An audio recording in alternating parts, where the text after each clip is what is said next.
para darte las gracias.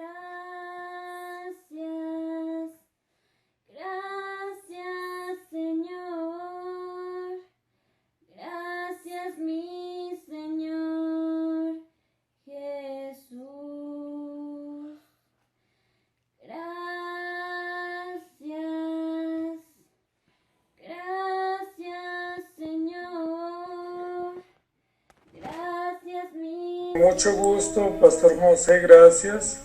Pastor Carlos, muchas gracias por la presentación, por la oportunidad que tenemos de exponer este tema tan apasionante, que es uno de los baluartes en la doctrina cristiana, en el conocimiento teológico, como la doctrina de la salvación.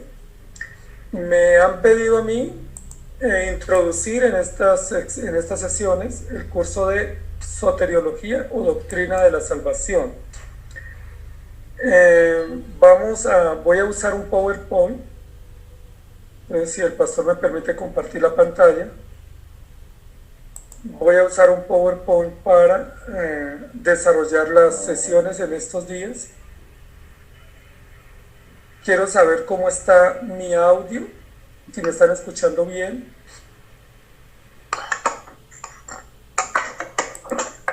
Se escucha bien, pastor, se escucha bien. Ok, un segundo.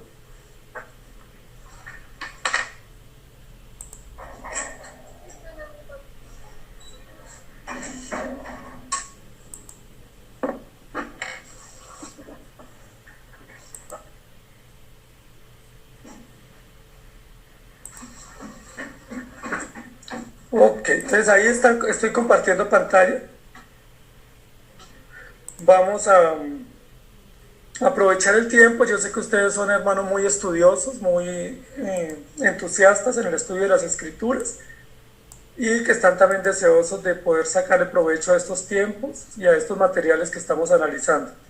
Entonces eso nos alegra muchísimo, poder contar con hermanos, hermanas que quieran conocer las escrituras, que tengan sed por conocer el Evangelio y que tengan un gran celo por las cosas de Dios, un gran interés de conocer el Evangelio en realidad y no simplemente, pues como en muchos contextos se nos ha dado un Evangelio sin mucho conocimiento o con muy poco contenido. Entonces el curso que nosotros vamos a introducir es un curso sobre el tema de la doctrina de la salvación y yo voy a comenzar planteándoles a ustedes una pregunta.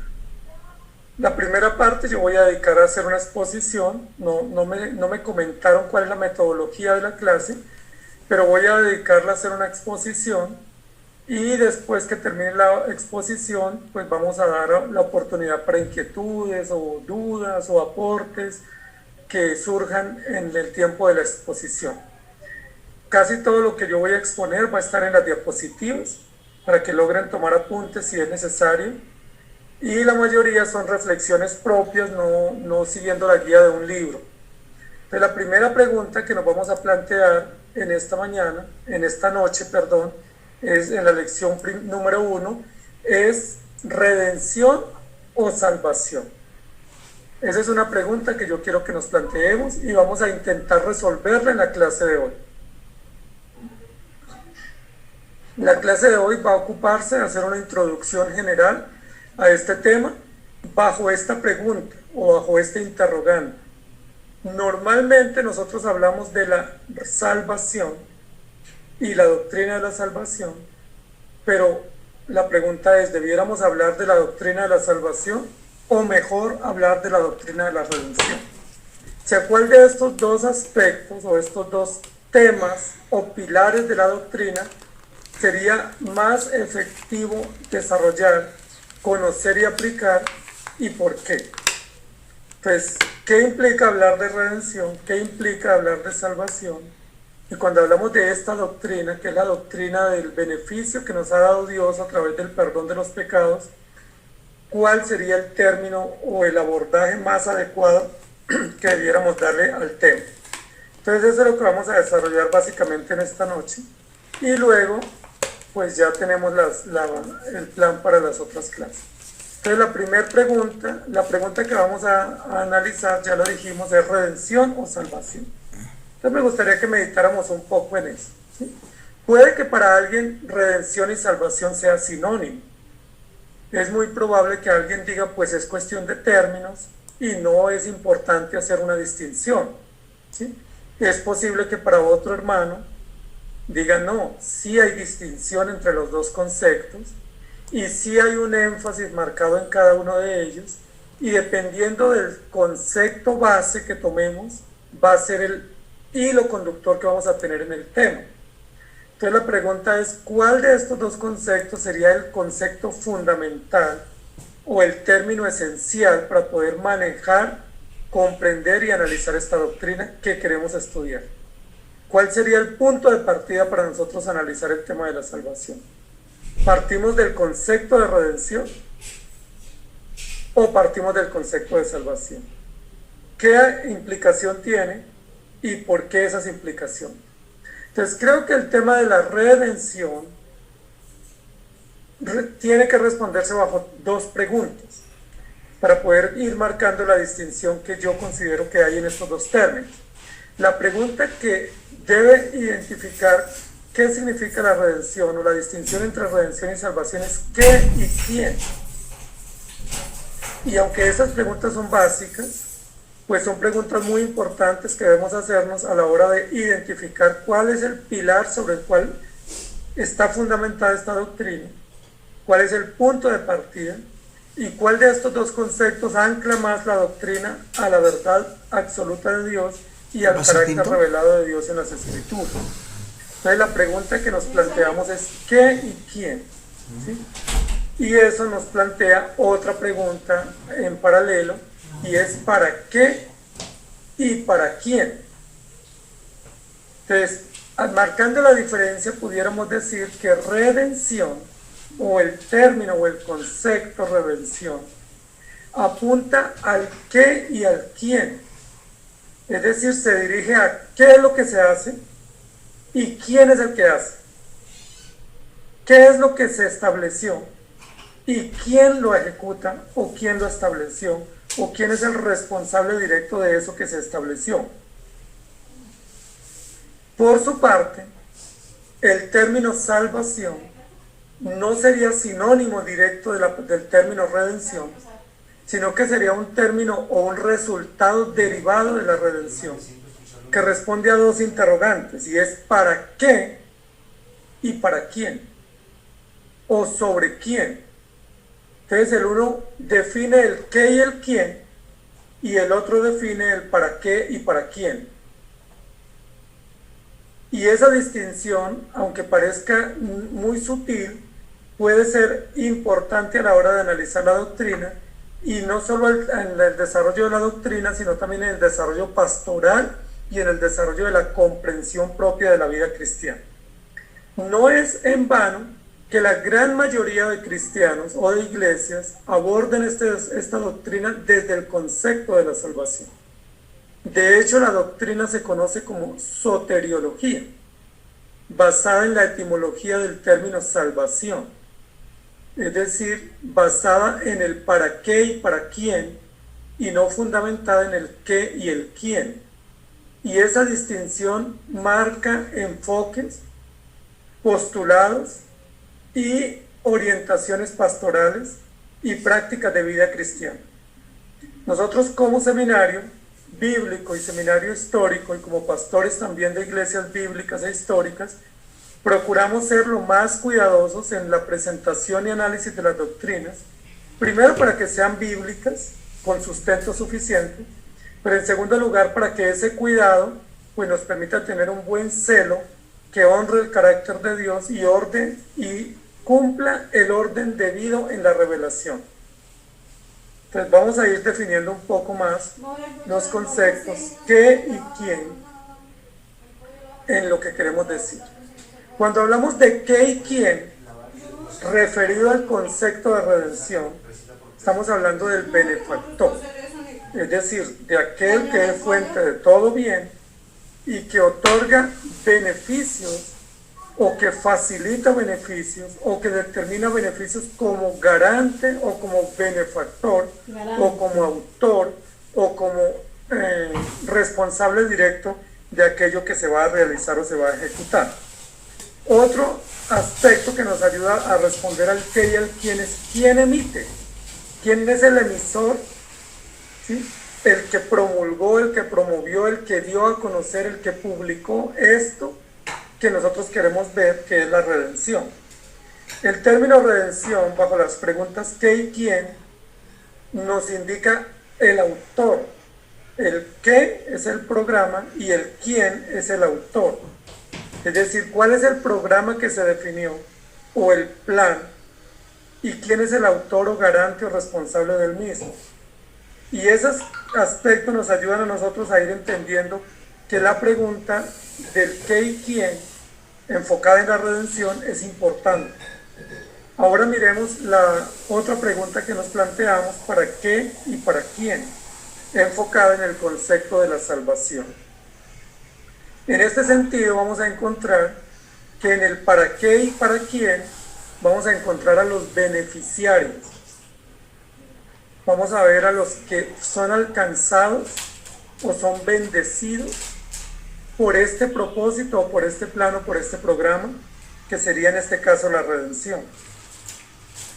Podemos decir también que la salvación hace alusión a los receptores o a los recipientes o a las vasijas que son elegidas o que son beneficiadas con este plan o con este beneficio. Podemos decir también que la salvación hace referencia al beneficio que se recibe o que se otorga, ¿sí?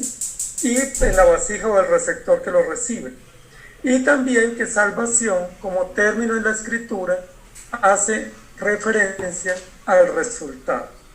Entonces, si ustedes se dan cuenta, aquí en la pantalla, ya podemos darnos cuenta que sí hay una diferencia manifiesta entre redención y salvación, que no son sinónimos, propiamente dicho, que no se pueden usar indistintamente, y que para efectos de la precisión de la doctrina es importante que identifiquemos qué es lo que queremos hablar, de los beneficios o de quién es el que otorga los beneficios. Alguien diría, pues de los dos. Ok, si vamos a hablar de los dos, ¿cuál es el orden lógico de lo que como debemos hablar? ¿Primero de los beneficios y los receptores?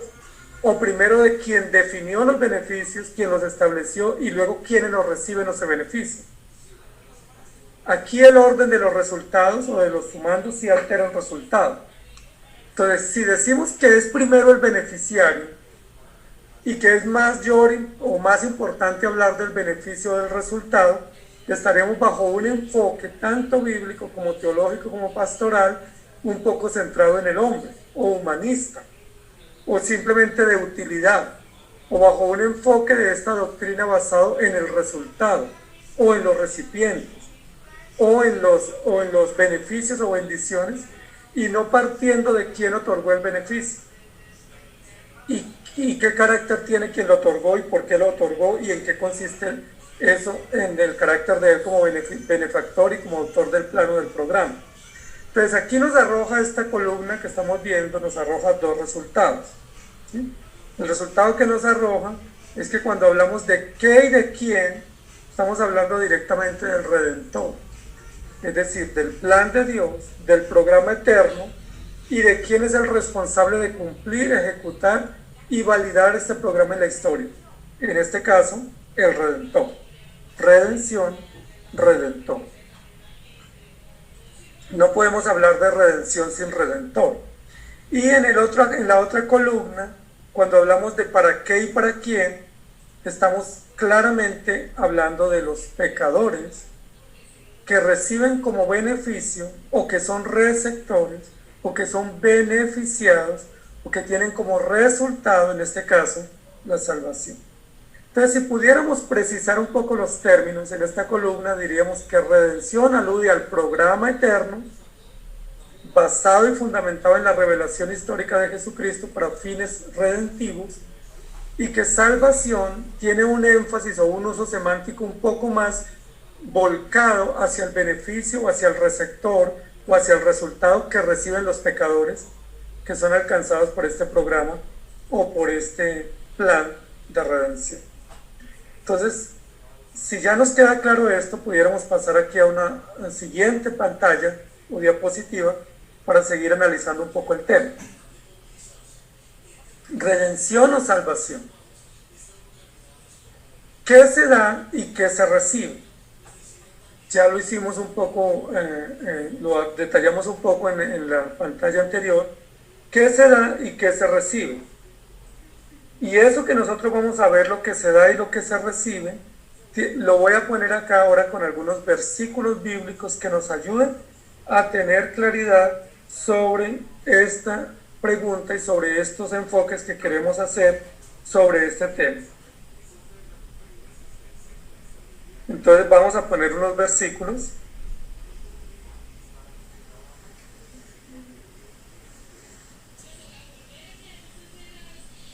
Y el versículo primero que yo tengo acá para ustedes está en Efesios capítulo 1, versículo 7. La mejor manera de entender las doctrinas y de entender los dogmas de fe que tenemos es yendo a las Escrituras. Porque las Escrituras nos dan todo el contenido o el insumo de lo que nosotros debemos creer. Y toda doctrina tiene que tener sustento bíblico sólido, de lo contrario no pudiera ser una columna de fe y de contenido de la iglesia. Entonces, sobre esta doctrina tenemos muchos textos. Yo traigo algunos solamente para ustedes hoy. Efesios 1:7.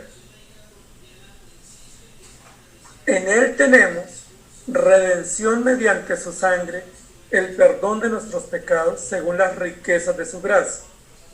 Este es un texto de los primeros capítulos del libro de Efesios que enfatiza no solamente al autor de la redención, sino también el móvil de la redención y también el resultado de la redención y los beneficiarios de la redención. Es decir, este es uno de los versículos que nos presentaría el plan completo de manera muy sintetizada sobre lo que nosotros queremos hablar. No obstante, este versículo no solamente habla del beneficio que se recibe, sino habla del responsable del beneficio, es decir, aquel por el cual nos llegan las cosas. En este caso, el perdón de los pecados. Y este versículo nos permite a nosotros ver aquí unas palabras que vamos a ir viendo en cada pantalla para ir como alimentando la definición de lo que al final de la noche pudiera ser una definición de la redención. Entonces, en este texto encontramos básicamente dos ejes, y uno es el sacrificio y el otro es el perdón. Pudiéramos decir que el sacrificio tiene que ver con la función que cumple el responsable o el autor de la redención, es decir, Cristo, y el perdón con el resultado o el beneficio que se recibe, es decir, los pecadores o los elegidos. Entonces pasamos a un siguiente versículo. Este siguiente versículo está en Marcos 10:45. Porque ni aun el Hijo del Hombre vino para ser servido, sino para servir y dar su vida en rescate por muchos. Aunque hay muchos versículos en la Biblia que hablan directamente sobre el tema de la redención, yo he seleccionado solamente algunos para mirar algunos de los aspectos de la definición de lo que nosotros queremos considerar en esta noche, y es qué es o cómo entender o cómo definir esta doctrina que se ha llamado históricamente como la doctrina de la salvación, pero que estamos diciendo si realmente debiera ser llamada así o si mejor debiera ser llamado como la doctrina de la redención. Es decir, depende de donde recaiga el énfasis. En este versículo vamos a encontrar otro conjunto de palabras, y una de las que vamos a encontrar allí es justicia, para dar su vida en rescate, ¿sí?, por muchos.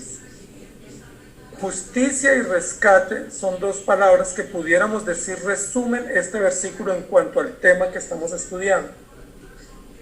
Y justicia es uno de los temas o ideas o conceptos o realidades que van a atravesar toda la doctrina, toda la escritura y toda la práctica cristiana, y el resultado como beneficio. Si hablamos de justicia, hablaríamos que la justicia es un atributo, que la justicia es un aspecto del carácter de un benefactor o de un autor o de un garante. Y rescate sería un resultado o un beneficio que recibe el que alcanza o el que haya justicia de parte de su amo, de parte de quien, en este caso de Jesucristo. Otro versículo que vamos a considerar rápidamente está en Mateo capítulo 26, versículo 28, que habla sobre la institución de la cena. Bebed todos de ella, porque esto es mi sangre del nuevo pacto, que es derramada por muchos para el perdón de los pecados. Todos los versículos que estamos mencionando hablan directamente de la redención, pero también todos aquellos que estamos hablando hablan de componentes o aspectos integrales de la doctrina, es decir, de aquellos términos o aquellos conceptos que no se pudieran disgregar o segregar para efectos de una definición adecuada. Es decir, de conceptos que harían parte estructural de una definición. Porque si yo les digo a muchos, o les decimos a muchos, ¿qué es salvación? Dice, pues que Cristo murió para perdonar mis pecados. Y ese es un concepto corto, muy preciso, es correcto, pero no abarca toda la doctrina. O si decimos, no, que el Señor me perdonó, aunque eso es verdad, no abarca la definición, porque la definición habla no solamente de un beneficio o de un hecho, sino de un programa y de todo un plan o un pacto. Entonces aquí pudiéramos sustraer dos palabras, y es pacto y cubrir. Porque esta es mi sangre del nuevo pacto, que es derramada por muchos para el perdón o para cubrir la falta o para cubrir la consecuencia que ustedes tenían como resultado de sus pecados. Si hablamos de pacto, diríamos que para efectos de la doctrina, la redención se ubica dentro del pacto. Y quien ejecuta o quien estableció el pacto, pues es el responsable de la redención, Dios, y a través de Jesucristo. Y a quienes se cubre es aquellos que son vasijas, o que son instrumentos, o que son beneficiados. Entonces seguimos marcando una distinción conceptual y una distinción también con algunos elementos bíblicos para que veamos que no son sinónimos, sino que hay distinción en los términos, distinción en las operaciones y distinción también en los efectos y acciones realizadas. Otro versículo que tenemos para poder seguir respondiendo está en Tito capítulo 2, versículo 14. Tito 2, 14 dice, quien se dio a sí mismo por nosotros para redimirnos de toda iniquidad y purificar para sí un pueblo para posesión suya, celoso de buenas obras. Celoso de buenas obras. ¿Quieres pancito, amor? ¿Quieres pan de ese? Este es otro texto muy interesante, porque dice que Jesucristo se dio voluntariamente para redimirnos de toda iniquidad o de toda maldad y purificar para sí un pueblo que sea de su posesión, y que ese pueblo que le pertenezca a él sea celoso o cuidadoso de buenas obras. Ese es un texto supremamente maravilloso que nos ayuda a comprender el alcance y el propósito de la redención, y pudiéramos hablar aquí de dos aspectos también, que tiene que ver con la pureza o la santidad, tanto de quien otorga, como el propósito de santidad para quienes se otorga el beneficio. Y también hablar de el regalo que se da a través de la entrega voluntaria de Jesucristo, para que nosotros podamos disfrutar del beneficio que es por gracia, o que es un beneficio inmerecido, el don de la salvación o el don de la vida eterna. El siguiente texto es un texto de Hechos 20, 28. Dice el Señor Jesús allí, dice a través de Pablo, tened cuidado de vosotros y de toda la grey, en medio de la cual el Espíritu Santo os ha hecho obispos, para pastorear la iglesia de Dios, la cual él compró con su propia sangre. Este versículo es una exhortación especialmente para los pastores, para los encargados de la grey o para los ministros, los que estamos dedicados al servicio en la iglesia. Nos dice: tengan cuidado de pastorear, o tengan precaución, o sepan que esta obra que ustedes tienen no es suya, sino que la obra que ustedes realizan es la obra de Dios y que le pertenece a Él. Y lo define a través de una acción jurídica y de una definición de la doctrina de la redención. En la última línea del versículo, cuando dice: la cual Él compró con su propia sangre. La cual Él compró con su propia sangre. Y aquí pudiéramos hablar de otros dos aspectos que nos ayudan a ir comprendiendo la doctrina de la redención. Y es el pago y la posición que se recibe. El que asume el pago y el que realiza el pago es quien otorga el beneficio, y la posición se le da a aquellos que son beneficiados. Y esa posición pues es ser parte de la iglesia de Cristo, es, en el caso de los que somos siervos de Dios o ministros, pastorear la iglesia del Señor, ser servidores de la grey del Señor, y poderlo hacer sabiendo que Él ya saldó la deuda pendiente o la cuenta pendiente que estaba y que nos era contraria frente a la justicia de Dios.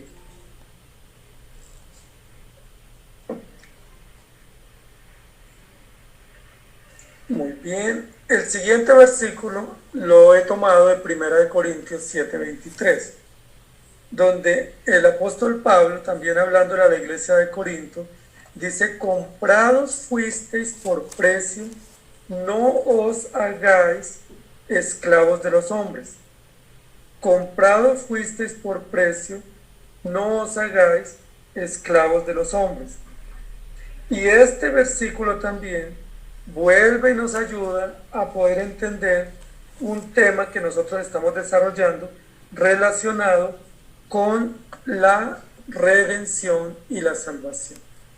Habla de comprar, habla de precio y habla de esclavitud de los hombres o del mundo.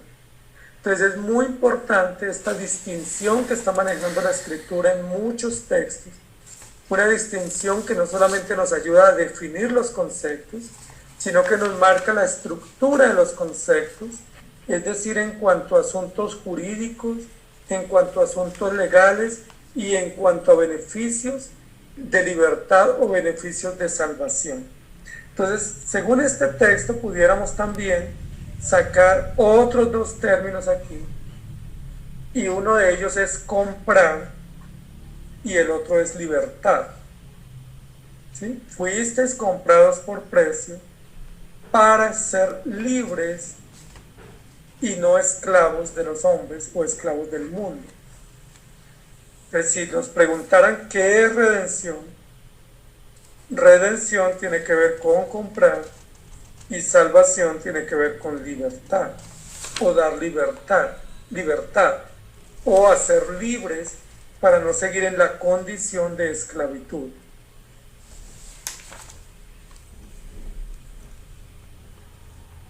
Otro versículo está en Colosenses 1, 13 y 14. Colosenses 1, 13 y 14. Que dice de la siguiente manera: porque Él nos libró del dominio de las tinieblas y nos trasladó al reino de su Hijo amado, en quien tenemos redención, el perdón de los pecados. Porque Él nos libró del dominio de las tinieblas y nos trasladó al reino de su Hijo amado, en quien tenemos redención, el perdón de los pecados. Este versículo también es supremamente amplio para ayudarnos a entender o a comprender los alcances y los propósitos de la doctrina que nosotros estamos mencionando, y también para poder definirla con sustento bíblico. Él nos libró del dominio o del control pues la subyugación de las tinieblas, y nos trasladó o nos hizo libres para vivir en otro lugar o en otras condiciones o con una ciudadanía distinta, que es la ciudadanía del reino, el cual pertenece a su Hijo amado, en el cual, es decir, en Cristo Jesús, recibimos o nos beneficiamos de la redención, es decir, el perdón de los pecados. Entonces, si solamente tuviéramos este versículo para hacer la distinción de los términos, pudiéramos decir que redención tiene que ver con el reino de Jesucristo, el Hijo de Dios, que Él ganó por su sangre o que Él conquistó por su sangre, y salvación tendría que ver con el beneficio, en este caso, el perdón de los pecados, o el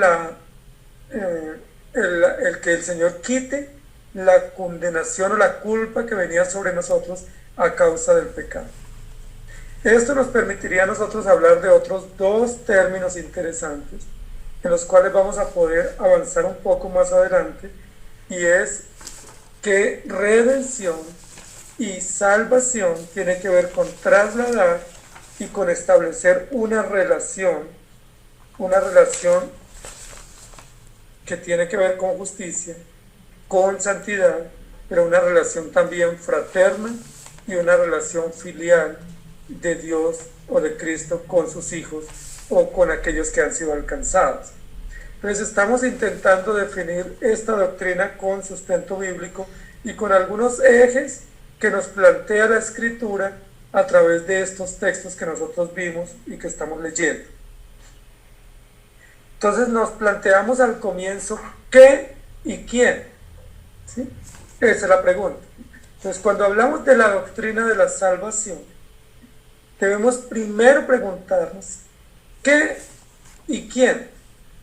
Y eso ya nos pone en una perspectiva de un concepto que va un poco más allá del beneficio, y es un concepto que descansa en el benefactor o en el autor o quien determinó este programa y quien cumple este propósito en la historia. ¿Qué y quién?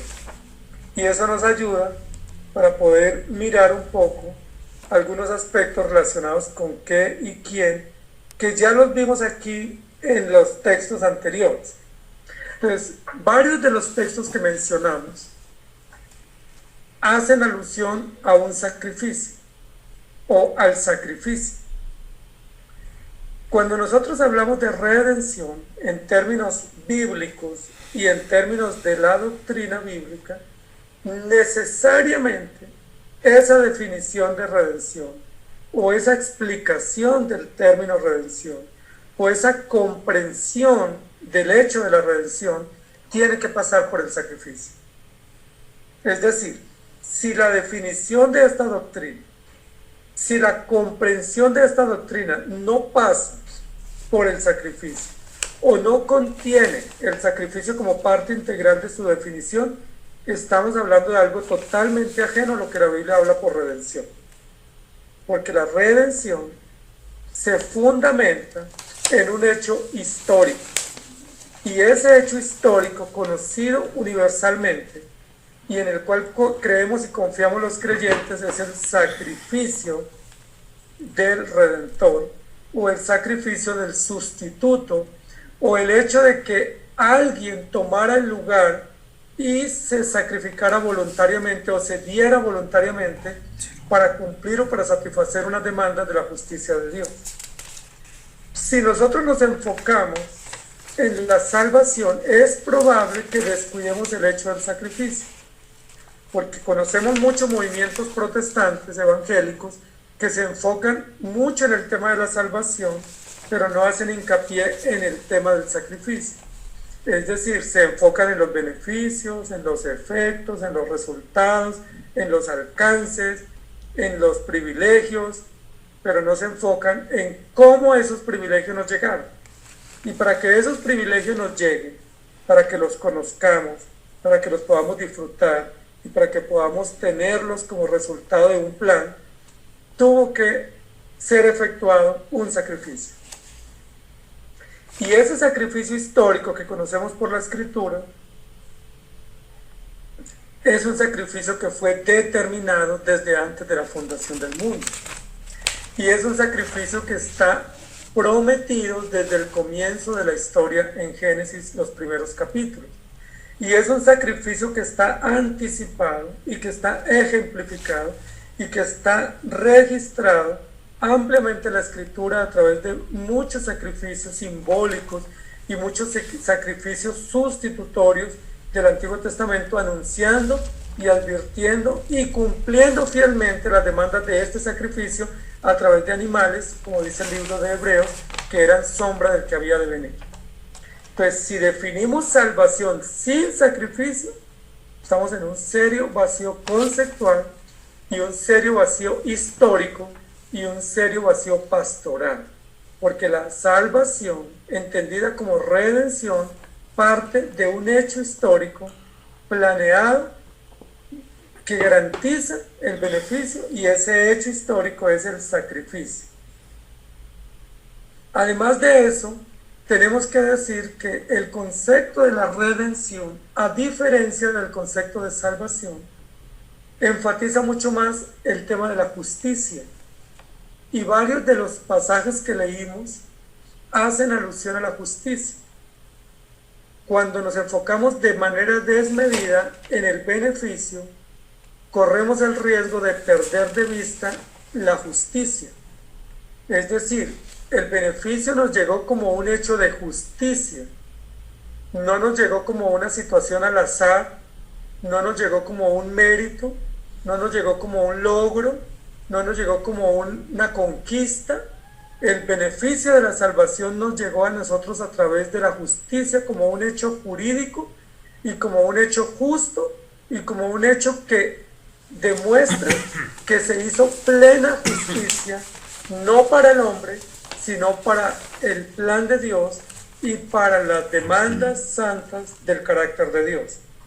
Entonces, desconocer la justicia en este programa es supremamente catastrófico, porque terminamos creando una doctrina humanista, antropocéntrica, basada en obras y no basada en la justicia de un sustituto, es decir, de Jesucristo. Entonces, un insumo supremamente valioso, o un baluarte, o una parte fundamental de la estructura de la doctrina, tiene que ver con la justicia.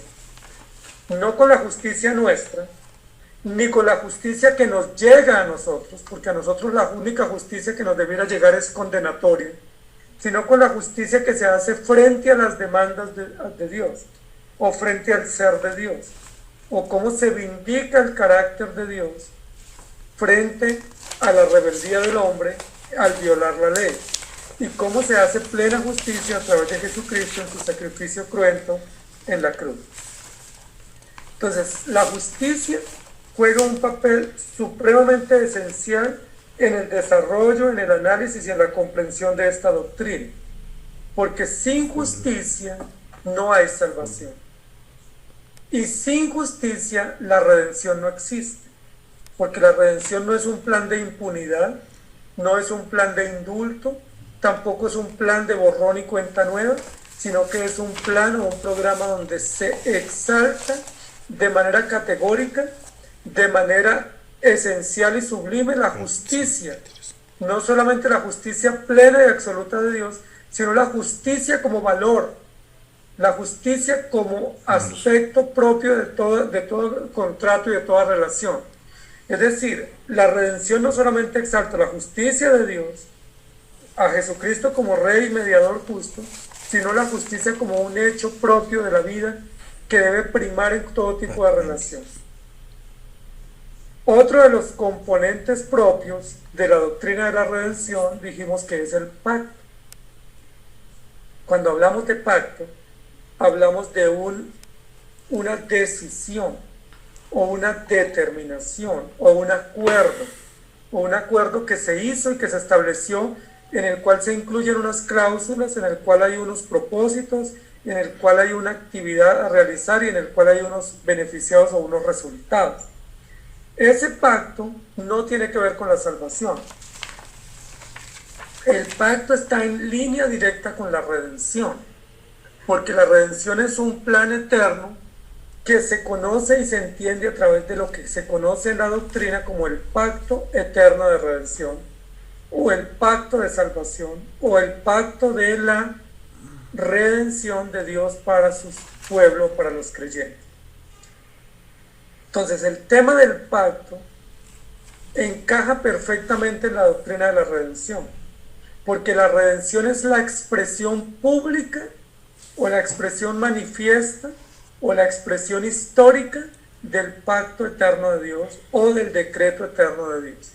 Es decir, la redención es el hecho y el pacto es el que establece que ese hecho se realice en la historia. El pacto es el programa general, o el pacto es el decreto general, o el pacto es la parte escrita jurídica que determina que para lograr este plan o para el desarrollo eficaz de este plan o de este programa debe ejecutarse un programa o un plan de redención basado en la justicia sacrificial o en la justicia vicaria, y eso es exactamente lo que acontece en la historia. Entonces el pacto es la determinación eterna de Dios salvar a su pueblo mediante su Hijo Jesucristo para su propia gloria y por pura gracia. Otro de los elementos importantes aquí tiene que ver con la justicia y la santidad de Dios. Recuerden que nosotros no podemos hablar de la justicia de Dios sin la santidad de Dios. La justicia pudiera hacer referencia un poco más a unos asuntos jurídicos, a unos asuntos legales, y la pureza hace alusión a asuntos morales. Entonces, tanto legal como moralmente, la redención cumple las expectativas o las demandas del representante o del garante de la misma, es decir, de Dios. Porque Dios es justo y Dios es santo. Es decir, Él es legalmente impoluto y moralmente puro. Y eso nos permite a nosotros entender por qué luego en los beneficios y los beneficiarios se demanda también de sus seguidores justicia y santidad, que son aspectos propios del carácter de Cristo, del carácter de Dios y del plan o del programa que se ejecuta en la historia, que es el pacto eterno de la redención.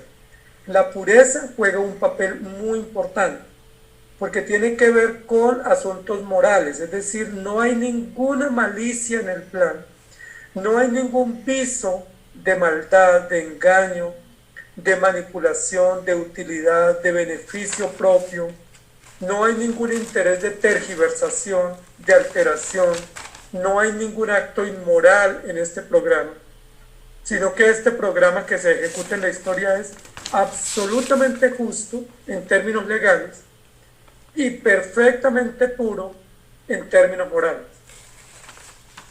Y eso es supremamente maravilloso, porque no solamente describimos una doctrina, sino que estamos describiendo aspectos del carácter de Dios y del carácter del Evangelio. El único justo por excelencia es Cristo.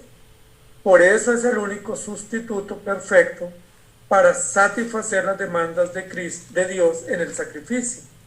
Y el único santo, es decir, sin ninguna maldad, sin ningún engaño, moralmente limpio, es Jesucristo, que no se halló maldad, ni hubo pecado, ni maldad en sus labios. Entonces, ese es un aspecto supremamente esencial cuando nosotros definimos la redención, el qué y el quién, ¿sí? Otro aspecto importante tiene que ver con el pago, porque redimir habla de pagar o de saldar, ¿sí? El término redimir, uno de los usos etimológicos del término, uno de los usos, parte de la etimología del término tiene que ver con pagar o con saldar o con asumir una deuda o un desfalco y suplir todo lo que falta y pagar a satisfacción del representante de esta a quien se le había desfalcado, que en este caso sería la justicia de Dios que se había violentado, o el honor de Dios que se había alterado por el pecado. Se requiere hacer un pago o una redención o una compensación. No sé si ustedes recuerdan el libro de Ruth, pero en el libro de Ruth, en el capítulo 2 y 3 especialmente, va a desarrollar todo un lenguaje, el narrador del libro, un lenguaje relacionado con un pago para redimir unas tierras que eran de Elimelech antiguamente, pero que por el tema de la situación social que había vivido Belén, pues las había perdido. Pero se requieren redimir esas tierras. Y para hablar de cómo se podía recuperar la tierra, o cómo podía volver a sus dueños, o cómo podía vindicarse otra vez judicialmente esa tierra o esas propiedades, se usa el concepto de Goel o redentor. Redentor tiene que ver con aquel que hace un pago, es decir, aquel que tiene la capacidad, en este caso económica, de hacer un pago. Por eso esta doctrina encaja dentro de lo que algunos teólogos llaman la economía de la salvación, que tiene que ver con asuntos administrativos o asuntos de mayordomía o asuntos de economía. Es decir, el mayordomo o el dueño o el que maneja la economía es el que puede hacer los pagos. El que tiene saldo a favor es el que puede hacer los pagos. En este caso Jesucristo, que tiene un saldo por su justicia y por su santidad, es el único que puede pagar o que puede saldar o que puede cubrir la deuda que se tiene frente a la justicia de Dios. Y al pagar, pues comprar, que es otro concepto que habla de esta definición de la redención. Comprar, es decir, efectuar un pago, no simplemente para pagar algo, sino para que a través de ese pago se pueda tomar algo como propiedad y llevarlo como pago, comprado. Es decir, tener a alguien que pueda comprar que pueda comprar eso que se tiene que comprar, en este caso unos esclavos, y que esos esclavos le pertenezcan ahora al dueño o al nuevo dueño, en este caso a Jesucristo.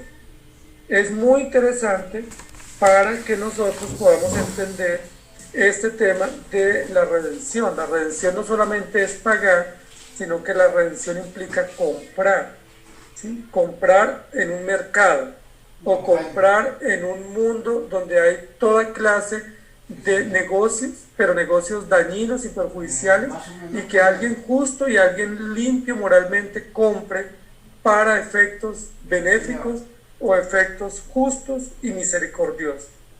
Y el otro aspecto que queremos ver tiene que ver con trasladar, que también es parte de los usos semánticos de la palabra redimir. Entonces pudiéramos decir que los últimos tres aspectos que están aquí en la pantalla, en esta columna de la izquierda, tienen que ver con los usos semánticos más antiguos que ha tenido la palabra redimir. Redimir tiene que ver con pagar, con sacar y con liberar, o con comprar y con trasladar.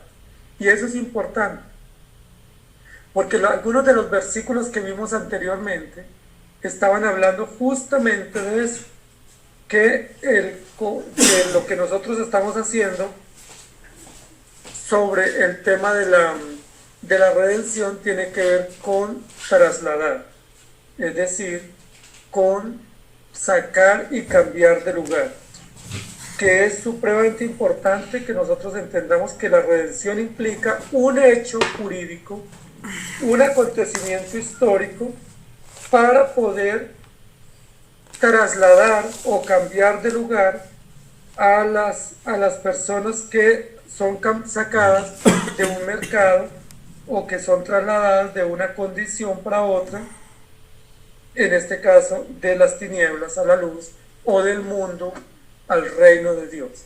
Entonces el traslado o el cambio tiene que ver con alguien que ejecuta autónomamente unas acciones y que tiene toda la capacidad, tanto legal como moral, y que tiene toda la capacidad histórica también, y toda la responsabilidad eterna para ejecutar estas acciones. Y eso es lo que la Biblia nos va a decir con relación al término redención. Entonces, quiero que nos quede muy claro, porque probablemente ahora vamos a tener algunas intervenciones, y quiero que esas intervenciones pues sean basadas en lo que estamos diciendo, si hay dudas o hay aportes o hay inquietudes, y no que sea sobre lo que ya hemos dicho, es decir, que ya se explicó. Ahora, con relación al tema de la salvación, nosotros tenemos que responder la pregunta que nos planteamos al comienzo, y es ¿para qué y para quién? ¿Sí? ¿Para qué y para quién? El qué y el quién ya lo definimos, y es ¿qué? Pues un pacto que implica justicia, que implica comprar y trasladar, que implica sacrificio. ¿Y quién? ¿Quién es el que lo puede hacer? Pues alguien que sea un sustituto, un garante, un autor, un benefactor, alguien que sea moralmente santo y legalmente justo en todo el sentido del término. Es el único que puede cumplir estas prerrogativas o estas demandas o estas exigencias del carácter de Dios relacionado con el tema de la redención. Muy bien, entonces espero que estemos hasta allí bien, que estemos concentraditos y que estemos pudiendo ir entendiendo lo que estamos diciendo sobre el tema de la escritura relacionado con el tema de la salvación y con el tema de la salvación y redención, para que podamos luego poder explicar bien lo que queremos decir. La segunda parte tiene que ver con la otra columna. En esta columna, como ya ustedes saben y lo hemos dicho, estarían o encajarían todos los aspectos relacionados con beneficios, ¿sí? Con resultados o resultantes, o con acciones benéficas para aquellos que son instrumentos, o que son vasijas, o que son recipientes de, en este caso, el perdón. El perdón no es para Dios, ni el perdón es para Cristo. El perdón es para nosotros, porque somos enemigos de Dios, estábamos bajo condenación, y el perdón es un resultado de beneficio, es decir, es un favor inmerecido que nos viene como efecto, o que nos viene a través del sacrificio de Jesucristo en la cruz del Calvario.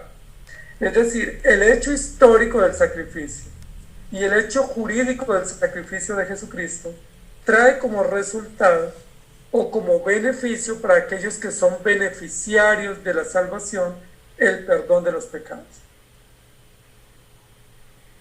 El perdón no es algo que nosotros buscamos, el perdón no es algo que los beneficiados eligen, el perdón no es algo que gustan y proponen, sino que el perdón es un favor inmerecido. Hace parte de los beneficios que nos vienen a través de la obra de Jesucristo, o a través, como leímos, de la sangre derramada de Jesucristo en la cruz.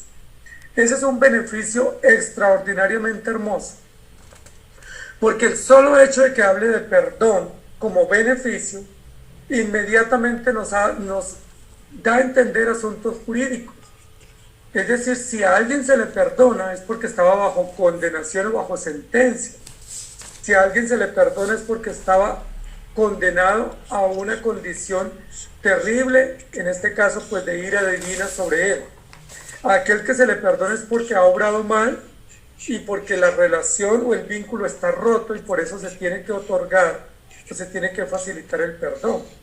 Aquí el perdón no es una vía, no es un asunto de doble vía, sino que el perdón es unidireccional. Es decir, nos viene de arriba hacia abajo, o de Dios hacia el hombre, o de Cristo hacia el pecador. No es un asunto bidireccional, como a veces se nos ha enseñado el perdón, ¿no? Que yo le pido y Dios me da, o que yo suplico y Él me da, o que yo hago mi parte y Dios hace su parte. Cuando hablamos de perdón estamos hablando de un beneficio recibido, mas no solicitado, mas no esperado, mas no buscado, y aún más ni siquiera apreciado. Otro beneficio que nos llega a nosotros tiene que ver con el rescate, porque el rescate es otro beneficio que Jesucristo otorga para los creyentes a través del sacrificio en la cruz. Rescate significa que estábamos esclavos, significa que teníamos por amo el pecado, que estábamos vendidos a las pasiones y a los deleites del mundo, que estábamos sin Dios y sin ley, y se requiere un rescate. Algo así como que estábamos secuestrados, esclavos, retenidos sin nuestra voluntad, pero aún estando retenidos nos deleitábamos en lo que hacíamos. cuando la Biblia habla de rescate, no habla de que nosotros queríamos salir de esa condición. No habla de que estábamos nosotros deseosos y suplicantes de que nos sacara de esa condición tenaz, sino más bien de que Él, de su propia voluntad y de forma también unilateral, determinó como parte integral del programa de la redención y del hecho histórico de la salvación y del sacrificio, determinó rescatar a aquellos que Él había determinado para salvación. Es decir, sin esperar la aceptación de ellos o sin esperar la disposición de ellos, Él decidió rescatarlos, es decir, ir y tomarlos como botín de aquel que los tenía esclavos y donde ellos estaban deleitando sus pecados, para efectuar un acto de justicia en cuanto a mostrar un hecho no solamente jurídico en la cruz, sino un hecho justiciero con testigos visibles de cómo los alcances de la cruz tienen beneficio directo en la vida de los hombres. Uno de ellos el perdón en cuanto a la culpa condenatoria, y otro de ellos el rescate o la liberación de la condición esclava en la cual estaban y en la cual se deleitaban y en la cual pues estaban tranquilos queriendo vivir su vida sin ningún tipo de culpa, de remordimiento o de visos de arrepentimiento. Otro de los aspectos tiene que ver con cubrir. La Biblia en varios lugares, no solamente en el Nuevo Testamento, sino en el Antiguo Testamento, define salvación como ser cubiertos. Y pudiéramos decir que el texto de Génesis capítulo 3, cuando Dios va al Edén y encuentra a Adán y Eva y los llama y les dice dónde están, y luego les dice qué hiciste, y luego les dice quién te enseñó que estaba desnudo, tiene que ver justo con esa situación de la redención y la salvación aplicada, que tiene que ver con cubrir. Adán y Eva estaban desnudos, es decir, desprotegidos, desprovistos, descubiertos totalmente, y la salvación tiene una connotación de cubrir, es decir, de abrigar, una connotación de proteger, una connotación de vestir, y por supuesto cuando somos cubiertos se nos dignifica. Entonces la salvación tiene también que ver con un beneficio que nos llega a través de la obra de Cristo, y es ser cubiertos. ¿Cubiertos por qué? Porque estábamos desnudos, indignos, estábamos desprotegidos. En Génesis capítulo 2 y 3 dice que Adán y Eva fueron cubiertos, que el Señor cubrió su desnudez a través de pieles de animales, cubrió su desnudez. En Isaías y Jeremías habla de ser cubiertos con un manto de justicia, de ser cubiertos con unos vestidos dignos. En Apocalipsis habla de tener una vestidura digna, limpia, blanca y resplandeciente, que tiene que ver con la ropa o con el vestuario con el cual somos cubiertos. No sé si recuerdan la enseñanza del endemoniado Gadareno, que dice la Biblia que estaba desnudo, deambulando y que no tenía tranquilidad. Pero luego dice la Biblia que cuando el Señor lo liberó, estaba sentado, vestido y en su juicio cabal, vestido, cubierto. Y no sé si recuerdan la parábola del hijo pródigo, que el hijo pródigo malgastó toda su vida viviendo perdidamente, malgastó el dinero que su padre le había dado y vino casi desnudo a su casa. Y dice la Biblia que apenas el padre lo vio, dijo: sacad el mejor vestido y vestidlo.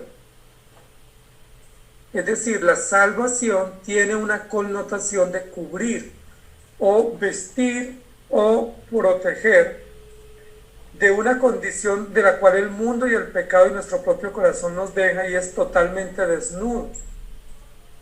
Es decir, estamos totalmente al descubierto y no sentimos vergüenza de cómo estamos.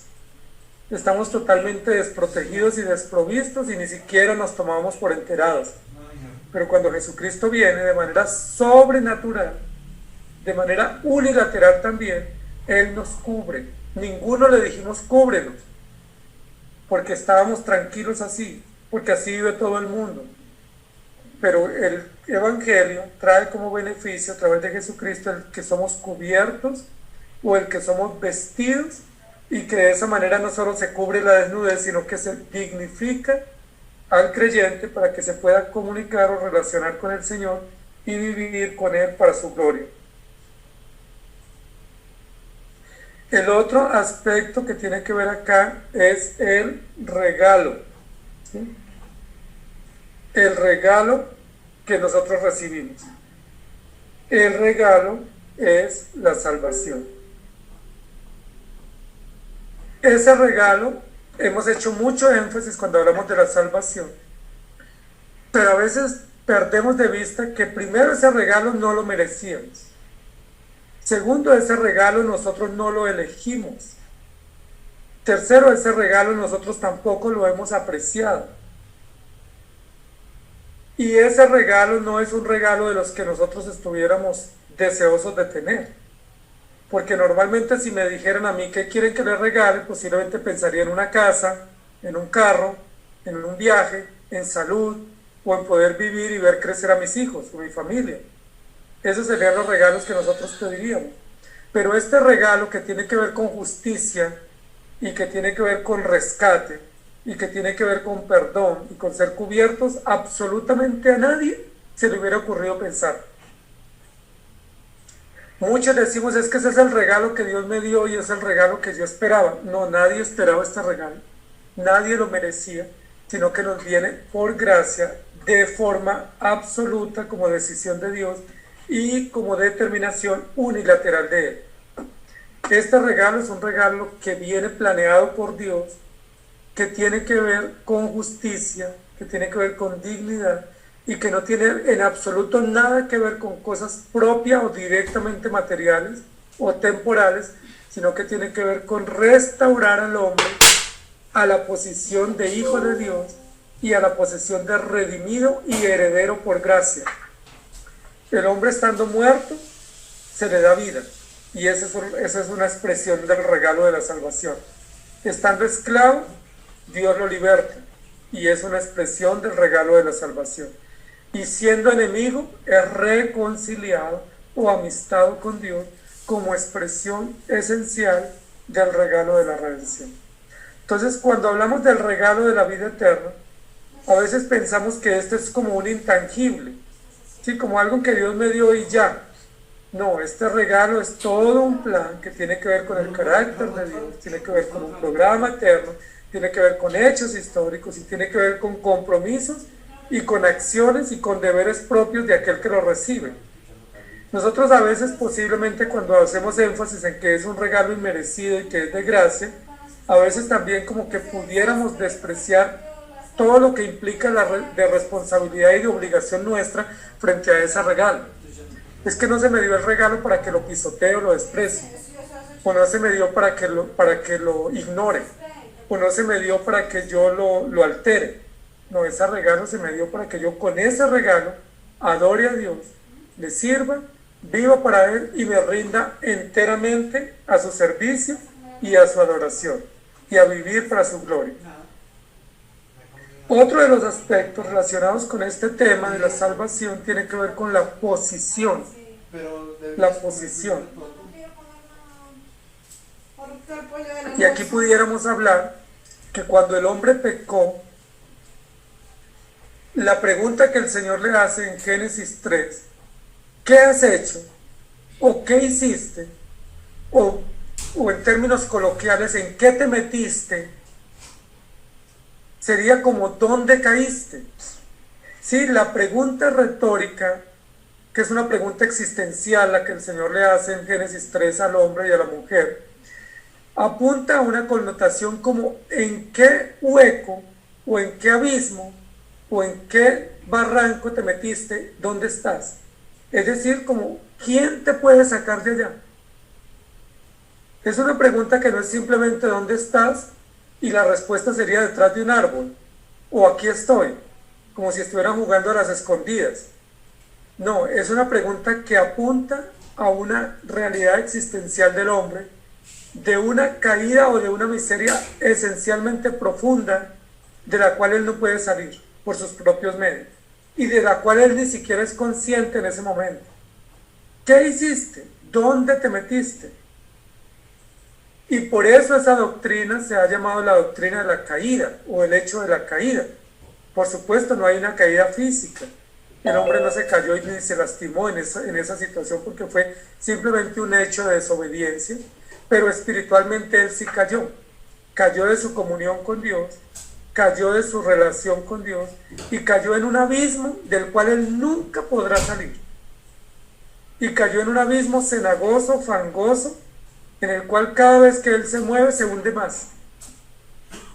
Y por eso la Biblia habla del lodo cenagoso o de un pozo del cual él no puede salir, al menos que alguien le lance pues una soga o un salvavidas y lo saque. La salvación, en términos de beneficio, alude a una posición que se nos da, o a una posición que se nos otorga, o a una posición que no tenemos por propiedad, o que no merecemos, y que se nos otorga. Es decir, se nos levanta de aquel muladar, o de aquel hueco, o de aquel pozo en el cual caímos, se nos levanta a una posición de autoridad, de dignidad y de respeto y de honor. Y esa posición es la posición que Dios da a través de la salvación a los creyentes por el sacrificio de Jesucristo. Estando muertos en delitos y pecados, Él los dio vida. Da la idea como de estar ya en un cementerio y ser levantados. O como dice el profeta, de los huesos secos que están esparcidos y luego se levantan. O como en el caso de Jonás, usando este ejemplo, que estaba en lo profundo del mar y es sacado a la superficie para que siga viviendo. Es muy interesante que la salvación como beneficio implique posición.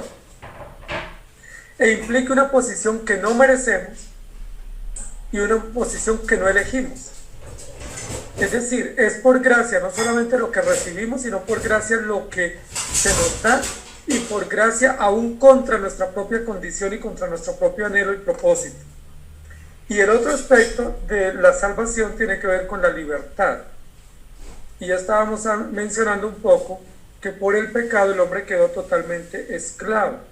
Esclavo de su propia concupiscencia, esclavo de su propia maldad, esclavo de todas las condiciones que el mundo le provee y las cuales a él le agradan, que es la maldad, el engaño, el hurto, el adulterio y todas las perversiones. La Biblia dice que el hombre quedó totalmente esclavo. No lo dice en un lugar, lo dice en muchos lugares, que éramos esclavos del mundo, esclavos del pecado, esclavos de nuestros propios deseos, que pecábamos conscientemente, pecábamos libremente, pero que estábamos esclavos de esa condición y de ese estado. Pero también dice la Biblia que estando en esa condición de esclavos, nos deleitamos, y eso es de las situaciones más contradictorias que le pueden suceder a un ser humano. Que esté en el fondo del abismo y esté feliz y satisfecho en esa condición y se deleite allí. Que se revuelque en las peores lodazales y que él diga, eso que estoy haciendo está bien hecho y eso me gusta y lo disfrute. Porque eso muestra la total irracionalidad del hombre en el pecado, eso muestra su total perversión y eso muestra que definitivamente ni emocional, ni racional, ni conscientemente el hombre tenía la idea de salir o pretendía liberarse de esa condición. Porque si él estaba esclavo y se deleitaba en el pecado, estaba caído y vivía satisfecho, estaba desnudo y se sentía cómodo, pues obviamente lo que significa es que él nunca hubiera levantado su mirada al cielo y hubiera dicho, Señor, ten misericordia de mí. Por eso la redención alude a una determinación unilateral de Dios para bendecir o para redimir o para salvar a aquellos que Él determinó por gracia, porque estos que Él eligió nunca antes, sin la intervención soberana y unilateral de Dios, ellos hubieran sido salvos. Es decir, si Dios espera que el hombre reaccione, si Dios dependiera que el hombre reaccionara o tomara la iniciativa, nunca se hubiera ejecutado el plan de la redención.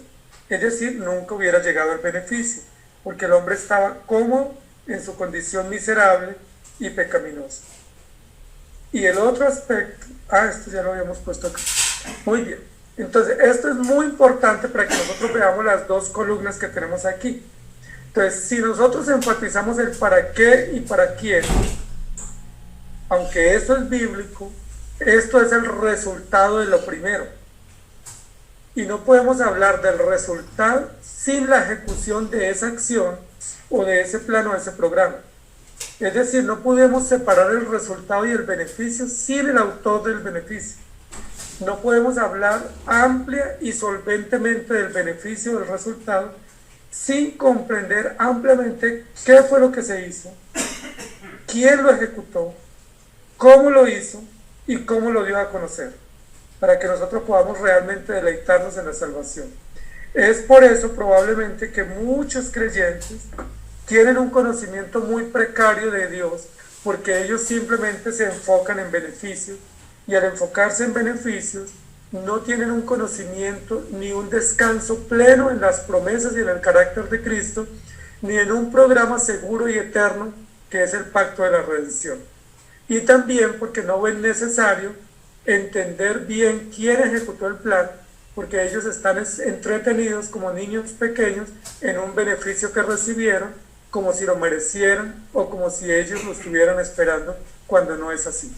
Entonces, estas dos columnas nos ayudan a definir un poco la pregunta que nos estamos planteando en esta clase. ¿Redención o salvación? ¿Redención qué y quién? Salvación para qué y quién y para quién. Redención, autor, programa y ejecutador o garante del programa. Salvación, beneficiarios, recipientes, beneficios y consecuencias de ese plan. Eso para que nosotros podamos entender un poco esta distinción. Y a continuación, con relación a estas mismas preguntas, nos vamos a plantear algunos ejes temáticos que no vamos a desarrollar hoy, porque vamos a entrar en participaciones, pero que van a quedar planteados acá para las próximas clases que tendremos con la ayuda del Señor. Con relación a la misma distinción que quiero que nos quede clara en esta noche, voy a plantear dos temas que los vamos a desarrollar en las otras clases. Con relación al qué y al quién, es decir, con relación a la esencia o la médula de esta doctrina, que es la redención o el pacto eterno, vamos a trabajar dos ejes temáticos. El qué, la ley, y el quién, el redentor. Esto es importante y es a lo que nos vamos a dedicar en las otras sesiones. El qué alude a la ley, el quién al redentor.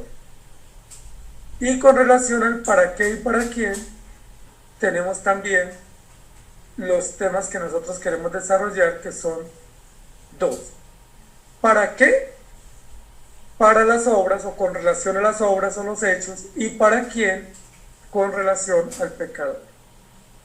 Entonces, ese cuadrito que vamos a dejar hoy acá planteado es un cuadrito que lo vamos a tener que retomar en las próximas sesiones para desarrollarlo en detalle, no solamente con elementos bíblicos, sino también conceptuales que nos permitan delimitar los conceptos y la doctrina, pero con suficiente sustento bíblico. Entonces tenemos 4 ejes aquí para desarrollar. 2 relacionados con la redención, que es la ley y el redentor, y 2 relacionados con la salvación, que tienen que ver con las obras humanas y con el pecado. Es decir, con los hechos, motivo de censura, o con las acciones punibles, o con las obras que son condenables o reprochables frente a la ley, y con aquel que ejecuta esas obras, es decir, el pecador. Es decir, la salvación no solamente beneficia al pecador, sino que también incide en las obras o los hechos o las acciones de esos pecadores.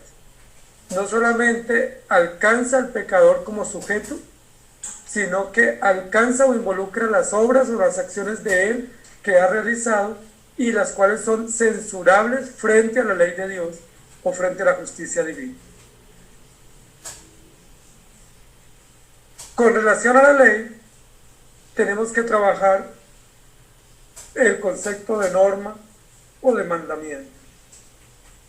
Es decir, la redención tiene un fundamento o una estructura o un pilar esencial que es la ley de Dios, la cual es la norma o la cual es el deber ser o la cual es la regla de medida sobre la cual se tienen que obedecer todas las cosas y sobre la cual Dios y Jesucristo actúan, basados en la ley, que es su voluntad expresa en normas o en deberes y obligaciones jurídicas con consecuencias e implicaciones. Cuando hablamos de redentor, estamos hablando del sujeto o del garante o del responsable de este hecho o de este plan histórico que es la redención. Entonces, si ustedes se dan cuenta, seguimos trabajando en dos columnas. La idea que estamos desarrollando en esta noche en la clase. El qué es la ley, es decir, la norma, es decir, la voluntad expresa, es decir, la regla de medida sobre la cual se juzgarán todas las cosas y sobre la cual se tienen que ejecutar todo el plan determinado en la eternidad. Y el quién es el ejecutor. Entonces, ¿quién ejecuta esta ley o quién cumple en términos redentivos esta ley? Pues el redentor, como la Biblia lo llama, sustituto, mediador, vicario, representante, cordero, y él se constituye en el desarrollo histórico del plan de redención en el sujeto, es decir, en el responsable directo de que esto suceda, de que esto se realice y de que esto llegue a feliz término. Y por supuesto, como estos dos elementos están en la izquierda, columna de la izquierda, pertenecen al concepto de redención. Es decir, la redención se fundamenta en la ley que cumple o que satisface plenamente al Redentor. Si yo les dijera, ¿cuál sería la definición más corta de redención? Sería que la redención tiene que ver con el que un redentor o un sustituto satisface plenamente las demandas de la ley o satisface las demandas de la justicia divina. Y en la otra columna tenemos los otros dos aspectos que vamos a considerar sucesivamente en las clases. Uno tiene que ver con los cargos. ¿Cuáles son los cargos que son cubiertos en la cruz a través del plan de la salvación o del beneficio de la salvación? ¿Cuáles son las obras que son perdonadas? ¿Cuáles son las obras de las cuales se nos acusaba que se constituían como en acciones punibles o censurables frente a la justicia divina y que terminan siendo los cargos por los cuales íbamos a ser sentenciados a condenación o estábamos bajo condenación? Porque para que esta salvación sea justa y legal, la condenación también tenía que ser justa y legal. Entonces tiene que haber cargos. ¿Cuáles cargos? Rebeldía, idolatría, inmoralidad, adulterio, mentira, maldad. Esos son los cargos, es decir, son las obras que realizamos, las obras en las que nos deleitamos y las obras que en nuestra necia concupiscencia estábamos empedernidos. De esos cargos o de esas obras es que somos librados en cuanto a condenación o a culpa condenatoria en el hecho de la salvación. Y con relación al otro elemento que tiene que ver el quién, pues el pecador, que es en este programa de redención el objeto, ¿sí?, redimido, ¿sí?, el objeto redimido, o la vasija redimido, o el elemento redimido, o el elemento beneficiado.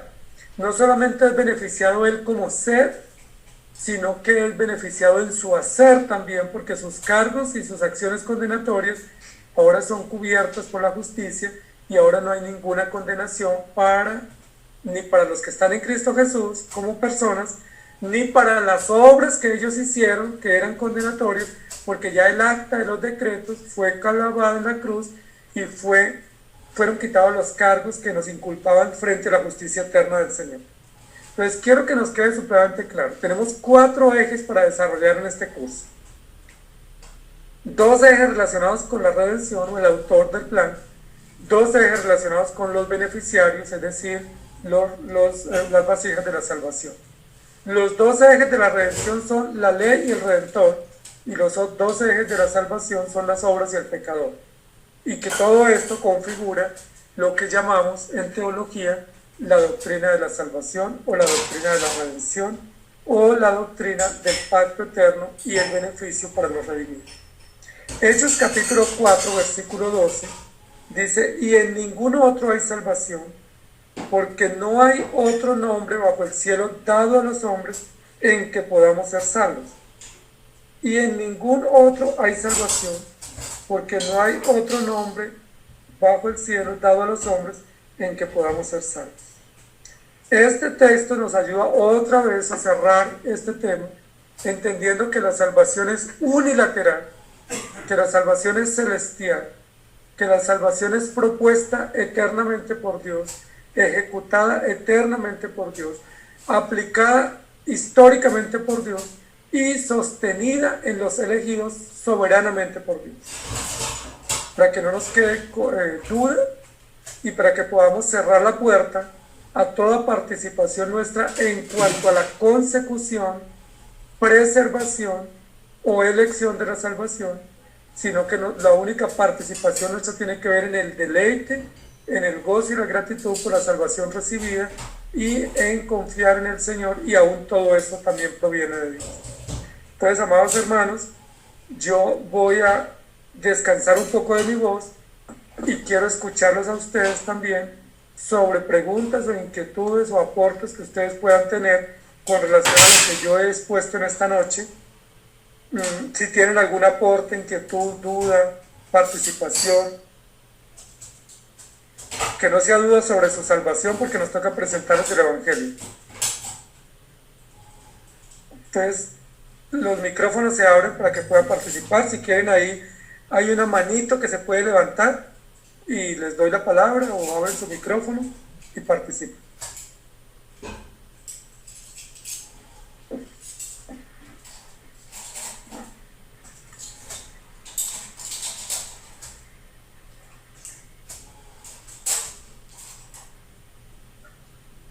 Pastor, sí, yo nada más lo que tengo es una duda en cuanto al concepto de pago y de compra en la columna de rescate.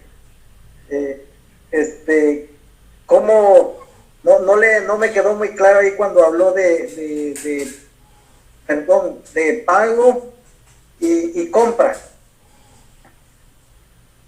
Para que si me podría explicar un poquito más para que me quede claro a qué se refería cuando...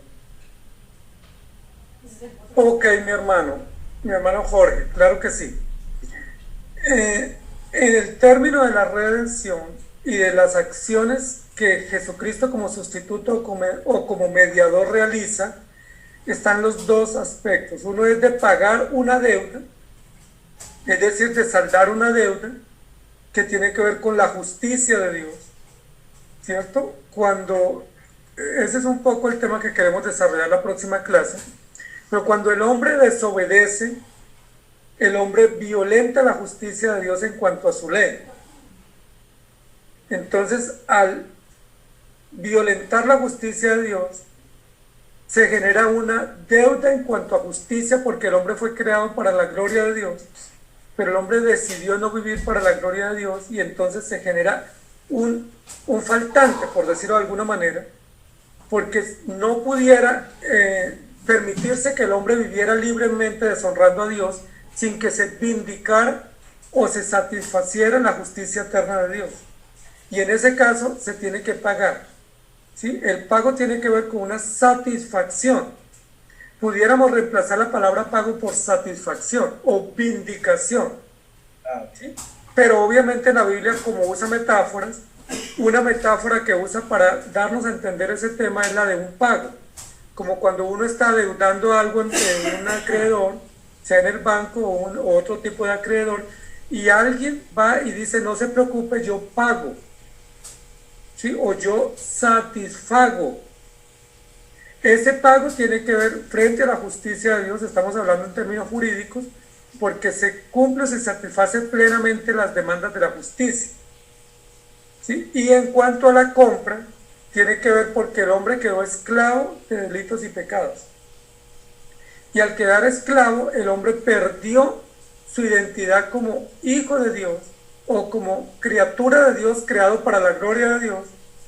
Al estar esclavo en delitos y pecados usa la figura de un rescate, que era una figura que especialmente se usaba en sociedades antiguas, especialmente entre los hebreos y mesopotámicos, y era que cuando se quería comprar un esclavo o se quería adquirir un criado, pues se hablaba con el otro amo y se hacía una transacción y se hacía un pago en dinero como una compensación por ese criado que se quería liberar de ese amo para llevarlo a otra hacienda o a otro lugar a trabajar. Entonces los esclavos se traficaban, pero se compraban. No simplemente se hurtaban o se robaban o se secuestraban. Entonces, como Jesús está hablando, o la Biblia está hablando en términos jurídicos legales, Jesucristo no fue y nos hurtó de donde estábamos, o simplemente nos raptó de donde estábamos, sino que pagó legalmente el precio que implicaba el traslado de un lugar a otro y cambiar de un amo a otro, usando la figura del esclavo y el cambio de amo. En ese sentido se habla de comprar y también de pagar para poder trasladar. Ah, ok. Perfecto. Ya ahora sí me quedó bien claro. Muchísimas gracias, pastor.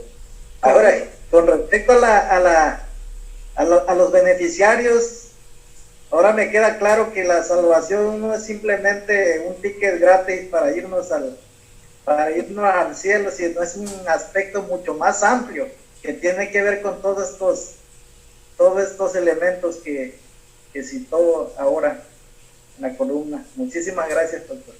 Con gusto, con todo gusto.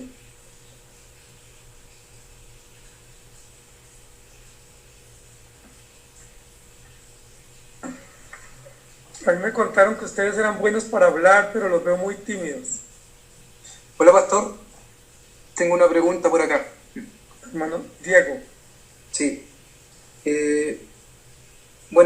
Básicamente, pastor, es consultar si es que esta doctrina o esta enseñanza sirven de algún modo para evangelizar. Porque... Sí. Sí, o sea, nace básicamente a raíz de... Porque me pongo en la situación de que hay salvados y hay beneficiarios, pero también esto significa que también, que no hay, de algún modo, personas que son salvadas o beneficiarios. Es como, digamos, una doctrina también que va enfocada para ciertas personas, o en este caso a creyentes, a cristianos. Pero también quiere decir que también hay otros que no han sido beneficiados por esto. Entonces, es como, esa es mi duda. Ok, mi hermano Diego. Si nos sirve para evangelizar, recuerden que para evangelizar necesitamos el evangelio. No evangelizamos presentando doctrinas, porque las doctrinas hacen parte de un esfuerzo que han hecho el magisterio de la iglesia o las autoridades de la iglesia o los maestros de la iglesia a lo largo de la historia para compendiar o para sistematizar las doctrinas como en un cuerpo o en un contenido sistemático. Entonces, las doctrinas hacen parte de un cuerpo de conocimiento o un cuerpo de contenido doctrinal. No usamos las doctrinas ni para evangelizar, ni para vivir siquiera, ni para predicar, porque para predicar predicamos el evangelio, y para evangelizar evangelizamos con el evangelio. ¿Para qué nos sirven las doctrinas? Nos sirven para compendiar los asuntos de fe, para tener estructuras de pensamiento lógico con sustento bíblico, y para que con esas estructuras de pensamiento nosotros podamos presentar mejor defensa del evangelio. ¿Sí? No pudiéramos, y no es correcto, y no hay un modelo en la Biblia, que nosotros fuéramos, por ejemplo, a evangelizar a alguien diciéndole: es que yo vengo a evangelizarlo con la doctrina de la predestinación. ¿Sí? Porque sería incorrecto, porque él ni entiende eso, ni le interesa, y posiblemente pues lo vamos a confundir más. ¿Cómo evangelizamos? Diciéndole: Dios te creó para que vivas para Él, tú has vivido en rebeldía, hay obras y acciones que ameritan la justicia de Dios sobre tu vida y Dios dice que te arrepientes. Lo que podemos decir es que si esa persona responde al mensaje del Evangelio, pues claramente hay una intervención soberana de Dios y el resultado será que él es salvo y ahí diríamos que él se benefició de ese plan. Pero si yo voy y le digo, si tú me rechazas es porque eres condenado y si me aceptas es porque eres predestinado, lo vamos a enloquecer al pobre que está ya más. O sea, él no está interesado en doctrina, él solo, ni siquiera está interesado en el Evangelio. Si se llegase a interesar es por la obra del Espíritu Santo. Pero la doctrina no es un medio ni siquiera para predicar, porque predicamos es el Evangelio. No sé si le respondo ahí, hermano Diego. Sí. Gracias, pastor. Con todo gusto.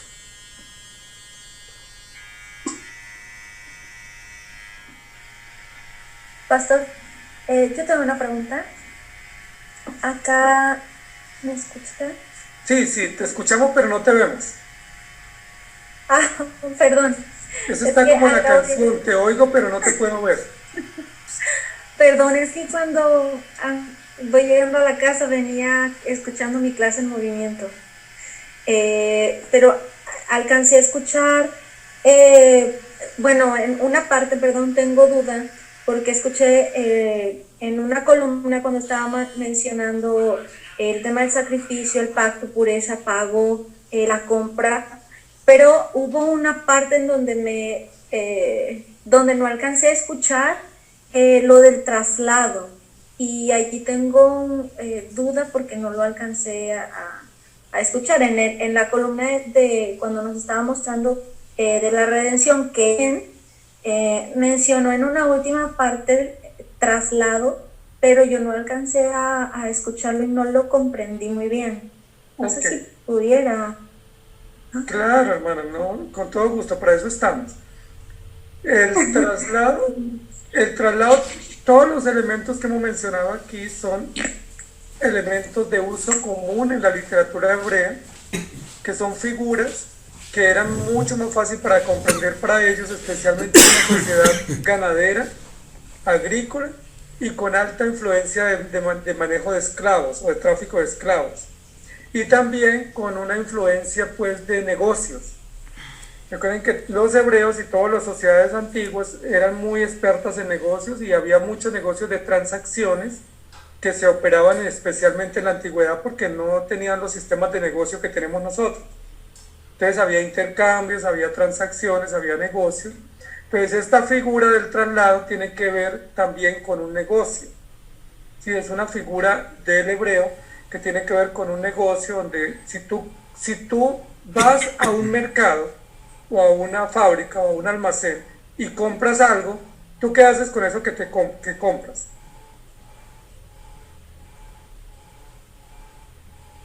Pues me lo llevo. Sí, o sea, te lo llevas porque te pertenece. Ya, sí. Claro. Te lo tienes que llevar. Si tú lo pagas y lo dejas, eso es absurdo. O sea, eso no tiene sentido que tú pagues por algo y lo dejes. Si lo dejas es porque lo olvidaste.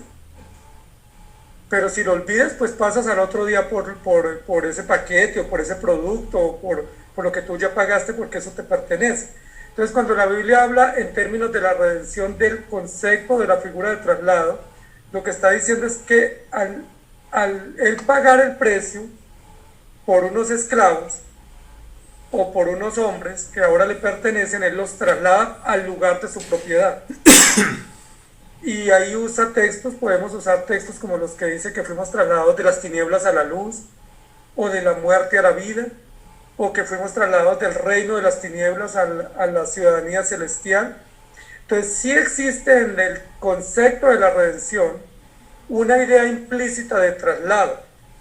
Es decir, Cristo nos traslada a un reino distinto, o a un destino distinto, o a un local distinto en el que estábamos. ¿Y por qué nos traslada? Pues porque Él ya es nuestro dueño.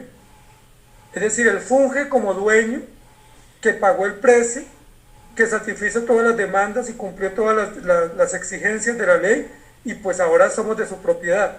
Y eso es interesante porque algunos hablan del concepto de libertad, como que ahora fuimos libres, pero somos libres de vivir para Cristo, pero no libres de hacer lo que querramos. Porque somos dueños, tenemos un nuevo dueño mejor. O Él nos compró y le pertenecemos a Él. Por eso la Biblia dice que fuimos comprados por precio, que le pertenecemos a Él, y ahí opera el tema del traslado. Es decir, yo vivía en el mundo, pero una vez Jesucristo me alcanza con la salvación, Él me traslada a su iglesia, es decir, me saca de la condición caída y me lleva a una condición donde voy a estar en comunión con el resto de su pueblo, pero no en las condiciones que tenía cuando estaba en el mundo caído y en el mundo esclavo por el pecado. Es decir, Él me trasladó, me cambió de lugar, y eso pues es un concepto de un negocio, de una transacción, que cuando uno paga por algo pues se lo lleva y pues uno hace uso de eso que compró porque ya le pertenece. No sé, hermanas, si ahí ya es un poco más comprensible la idea. Sí, ya, pastor, completamente, muchas gracias. Es que mientras la hermana se trasladaba para su casa, no escuchó el concepto del traslado. Sí, correcto, justo así fue. Gracias, pastor. Muy bien. ¿Algo más, hermanos? ¿Inquietudes, aportes, dudas, comentarios, disensiones? Sí, pastor, yo tengo una pregunta. Bueno, Jonathan. Por ejemplo, cuando estamos hablando de redención y salvación, y yo quiero hablar un poco de la justificación, ¿lo puedo centrar en alguna de las dos partes, ya sea salvación o redención? ¿Cambia un poco el concepto si yo lo miro desde el punto de vista de la redención al punto de vista de la salvación? Sí, señor. ¿O pertenece a uno de los dos? Sí, estarían en los dos. Todo lo que son doctrinas de la gracia, lo que se ha clasificado como doctrinas de la gracia, tiene incidencia en los dos aspectos. Entonces, la inquietud mía sería, o mi contrarrespuesta sería, depende del tópico en el cual su merced lo quiera presentar. Si lo va a presentar de forma amplia, debe tocar los dos elementos. Si va a hablar de la justificación de los creyentes, pues va a hacer más énfasis en el beneficio y en los receptores. ¿Sí?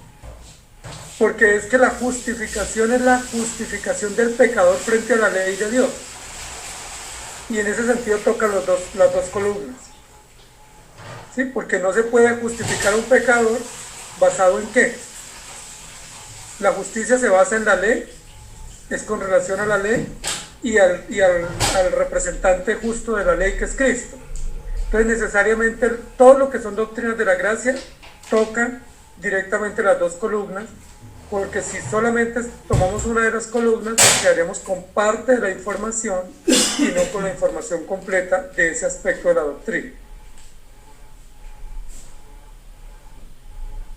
Claro, porque si nosotros, por ejemplo, hablásemos del Evangelio, necesariamente tendremos que hablar de las dos columnas sí o sí. O sea, tanto tendremos que hablar del Redentor como también de los redimidos. Exacto. La distinción en cuanto a las dos columnas que hicimos hoy fue para uso pedagógico y para efectos de que nosotros comprendamos que hay dos aspectos conjuntos en la doctrina y que no trabajemos en la línea de pensamiento que trabaja hoy gran parte del evangelicalismo contemporáneo, que es antropocéntrico, que es humanista, que es pragmático, que termina diciendo es que Dios me salvó y gloria a Dios, soy rey y sacerdote para Él. Sí, pero no saben ni de qué lo salvó, ni para qué lo salvó, ni lo que implica, y terminan dando honor a sus propios privilegios o a sus propias expectativas, y no dando honor a aquel que merece el honor porque fue el que hizo todo el trabajo de intervención en el resultado. ¿Sí? Entonces, el efecto de las dos columnas es para que visualmente veamos que fácilmente nos sesgamos, ¿sí? Y fácilmente nos quedamos con la parte humana que nos deleita mucho. Gran parte, por ejemplo, de los cánticos en las iglesias exaltan desmedidamente el resultado. ¿Sí? Son una exaltación, casi un culto al beneficio, ¿sí? un culto al resultado, un culto al favor, Y eso está bien porque el favor lo recibimos y es real, es latente, lo tenemos. Pero no podemos exaltar el beneficio sin reconocer quién lo otorgó y por qué nos llegó. Porque ahí estaríamos estaríamos en una zona donde nos vamos a hundir porque no tenemos estabilidad conceptual. Para poder tener estabilidad necesitamos saber que ese beneficio que yo tengo no me lo gané y que viene directamente de una determinación santa y perfecta y eterna de Dios. Y ahí es donde se encajan perfectamente los dos aspectos, tanto el eterno como el histórico, tanto el autor como el beneficiado, tanto el garante como el recipiente, y eso tiene que marcarse en la presentación de la doctrina. Es básicamente en ese sentido. Entonces, todas las doctrinas de la gracia necesariamente tienen que tocar, si las vamos a presentar bien, tenemos que trabajar los dos elementos de manera correcta, o sea, que nos queden como dos columnas bien fundamentadas. Gracias, pastor. Quedó claro.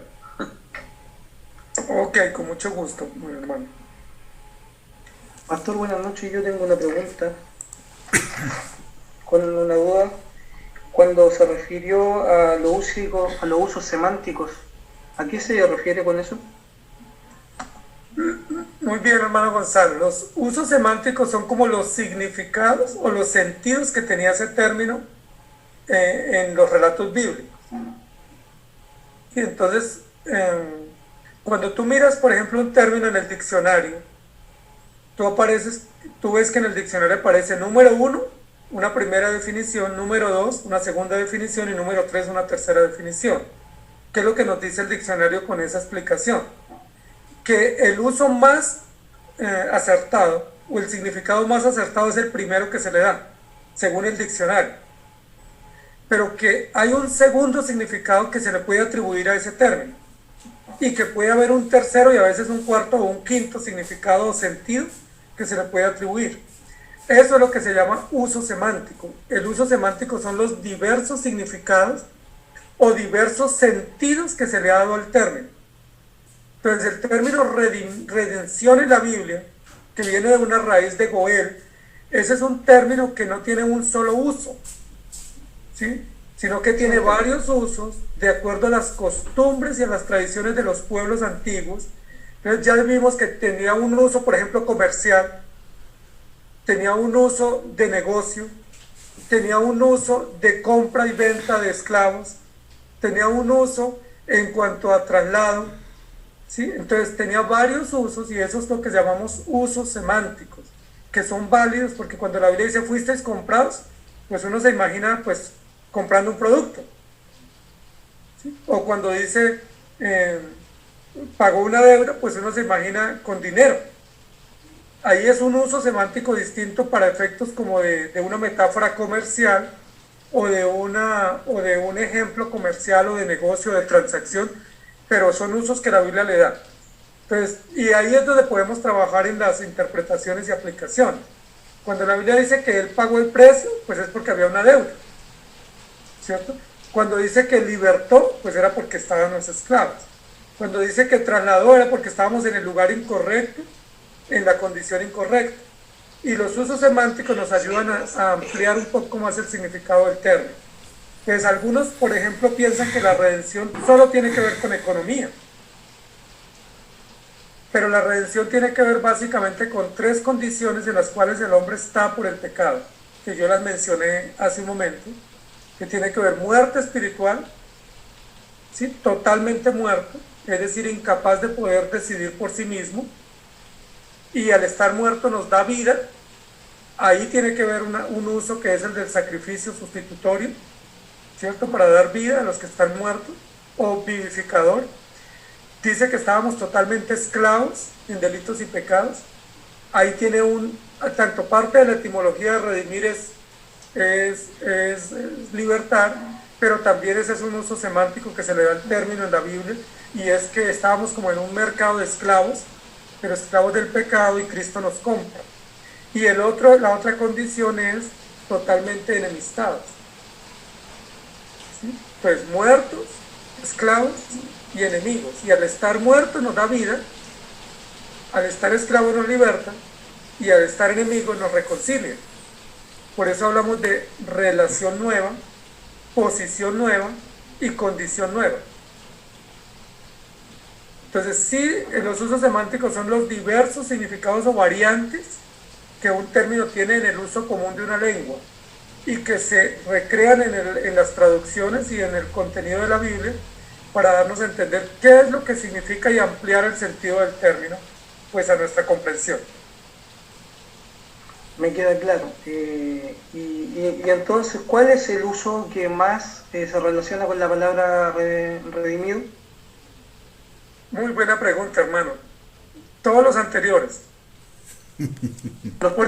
Sí, todos los anteriores, y no estoy siendo sarcástico, sino que los que se relacionan son todos los que la Biblia usa. O sea, si la Biblia los usa para explicar didácticamente la redención, es porque son válidos. Porque no estamos hablando de un uso histórico que le daban a algunos ciudadanos o en alguna población o en alguna región, sino que es el uso que Dios le atribuye al término. Sí, porque todos los textos que tomamos hoy están dentro de la literatura didáctica. Sí, en Efesios, en Gálatas, Tesalonicenses, Romanos, Corintios, Hebreos. Y toda la literatura didáctica no es histórica, es decir, no está haciendo relatos de biografías o de hechos históricos, sino describiendo principios y conceptos escriturales, dándole uso escritural, pero validando esos usos Dios mismo. Entonces, esos usos que la Biblia le da en Romanos, en Efesios, en Corintios o en Hebreos al término redención son totalmente válidos, absolutamente todos en su conjunto, y no pudiéramos decir que hay uno más importante que otro, porque están dentro de la literatura bíblica, avalados por el Espíritu Santo y usados en la Escritura para definir los mismos conceptos. No sé si me hago entender, hermano Gonzalo. Sí, lo entiendo. Y la última pregunta, la palabra se ocupa de igual manera en el Antiguo como en el Nuevo Testamento, ¿no? ¿El concepto redimir? Sí. Sí, señor. Sí, de hecho, redimir no es un término del griego, ¿no? Redimir viene de un equivalente del hebreo y de una de las prácticas históricas más antiguas del pueblo hebreo. Sí, porque el concepto redimir aparece desde Génesis, de pagar un rescate, de pagar una fianza, de liberar, que son usos semánticos de redimir, aparecen desde Génesis capítulo 3 en adelante.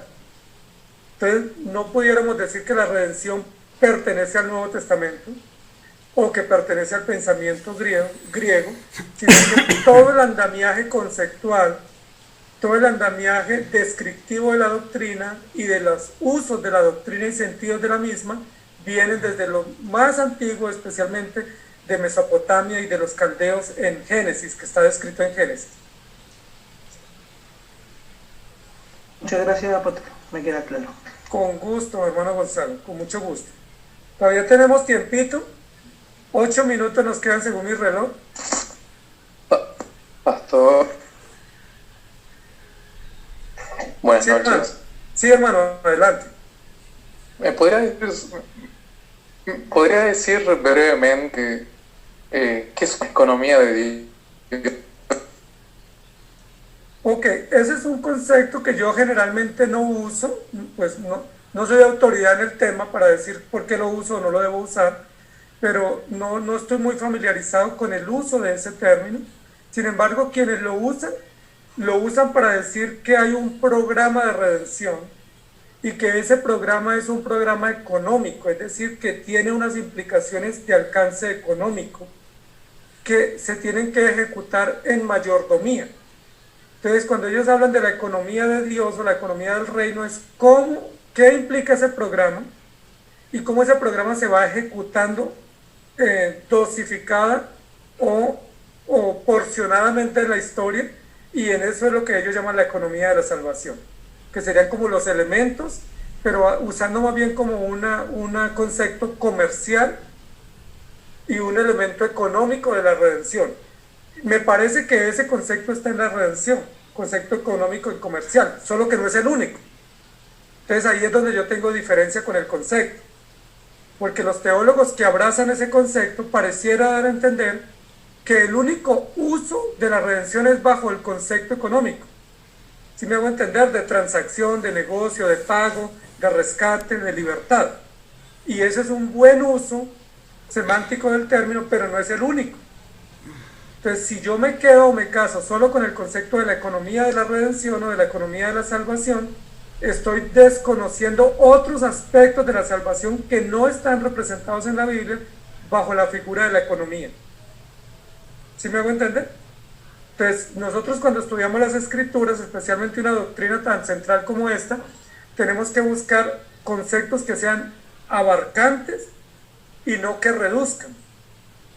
¿Sí? Porque hay conceptos que son reduccionismos de una doctrina.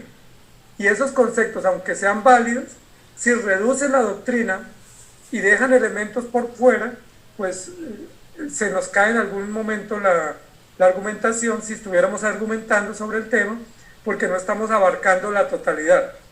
Lo que yo espero con esta presentación que hicimos hoy es que entendamos que la doctrina de la redención se tiene que entender en su término más amplio y que no la reduzcamos, porque al reducirla estamos mutilando tanto la escritura como el contenido teológico de la interpretación de la misma, y por supuesto estamos tomando unos énfasis un poco sesgados en la comprensión general o orgánica de la escritura.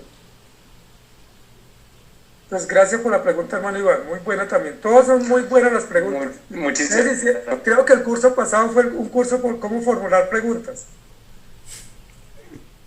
Y lo pasaron todos.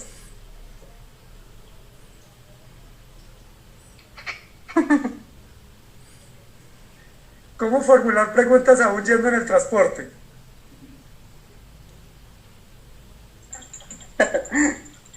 No, pastor, y no hicimos tantas preguntas porque no tenemos mucho tiempo, si no, ya lo hubiéramos bombardeado.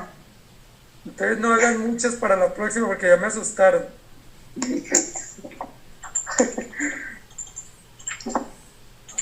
Muy bien, ¿hay algunas intervenciones más o vamos cerrando la clase, hermanos?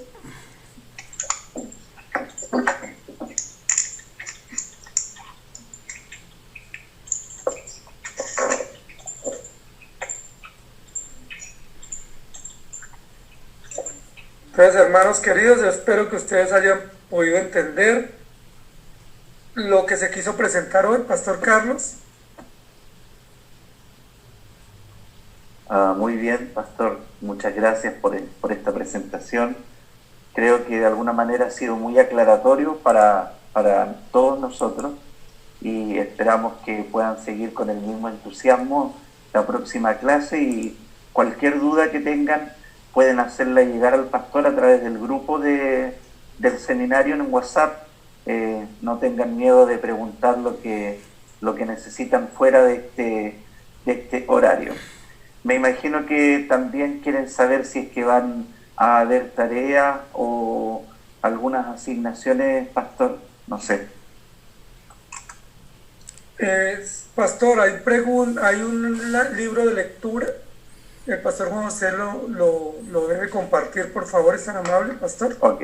Y ese libro de lectura lo vamos a dividir en 4 semanas. Hay que leer una muy buena parte y hacer todo lo que diga ahí el libro, ejercicios, tareas, hacerlos. Y Pastor Carlos, pueden hacer todas las preguntas que quieran, yo no garantizo que las respondan. Muy bien. Bueno, mis hermanos, entonces vamos a ir cerrando, y el material se les va a hacer llegar a través del grupo de WhatsApp. El pastor Juan José lo irá a dar en el momento que él estime conveniente, y preocúpense de estudiar el material y de cumplir con las responsabilidades también. Vamos a terminar con un tiempo de oración. Le voy a pedir al pastor Juan José Dávila que termine con un tiempo de oración. No sé, pastor, si tiene algo más que decir igual. No. Animarlos Carlos, que cumplan muchas tareas. gracias por la oportunidad y gracias a todos los hermanos. Espero que podamos seguir adelante. Y si hay dudas o inquietudes, con mucho gusto, si les puedo ayudar, estoy dispuesto. Vamos a inclinar nuestros rostros. Está sin voz, pastor. Vamos a inclinar el rostro. Amado Señor y buen Dios, gracias por llamarnos a una salvación tan grande, tan maravillosa. Y gracias, Señor, porque hoy hemos entendido que no es un indulto. Tuvo que haber un pago, tuvo que haber justicia. Y te rogamos, Señor, que nos permitas discernir esta verdad en lo más profundo de nuestro corazón. Te rogamos, Señor, por nuestro hermano que se está recuperando, para que, Señor, tú lo levantes, lo restaures y pueda seguir en la labor que tú le has llamado. Por nuestro hermano Pablo. Amado Señor, te rogamos también por nuestro profesor, para que tú, Señor, lo guardes, le des sabiduría, y te damos las gracias por el tiempo. Por el pastor Carlos, Señor, por la oportunidad que está brindando en Chile de poder capacitarnos para el ministerio. Te rogamos, Señor, que nos animes, que nos permitas ser diligentes y que nos ilumines para tener un entendimiento que te glorifique. Nos abandonamos a tu buen cuidado, sabiendo, Señor, que pronto nos llamarás a tu presencia. En el nombre de Cristo Jesús. Amén. Que descansen, mis hermanos. Un fuerte abrazo. Gracias. Gracias. Buenas noches. Hasta luego, hermanos. Gracias.